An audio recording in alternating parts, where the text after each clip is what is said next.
Hey, good afternoon, everyone. Finally back to doing a little bit of race car resurrecting. Um, Been a few days since we were here in the shop, and finally getting a chance to get back, maybe work on the car a little bit tonight, see how things go. Gonna flip around here. We got a new toy for the shop, and finally broke down and bought a new welder.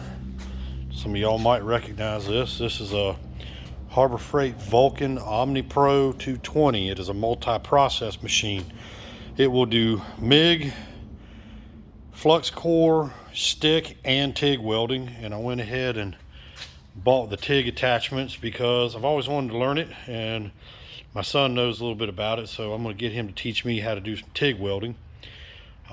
Yes, it is a Harbor Freight machine, but I read a lot of reviews on it. I watched a lot of YouTube University, and machine actually has some pretty good reviews on it. And for the amount of welding I do, I'm not a job shop. I mean, I'm a hobbyist. I'm a heavy duty hobbyist, but I'm a hobbyist nonetheless, and I can't really justify the expense of, some of the big Hobarts or Miller-Matics or the big Lincolns or anything like that. So we did some test welds with this the other day when we got it, and it seems to work out pretty good. But where I'm at here on the car, just a little bit of an update. I got the new frame rails laid in. These outer rails, again, they're going to come off. Started tying the back end back here and back here, and as you can see, I cut my tack welds.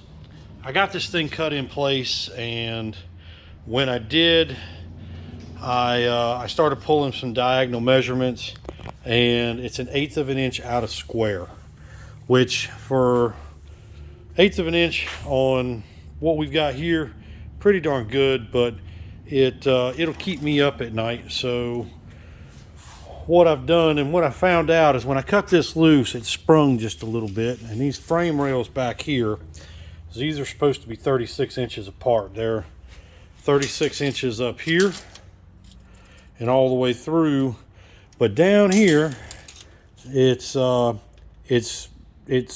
shrunk in just a little bit. It shrunk in exactly 1/8 of an inch, and if you can see, I'll try and get my camera down here.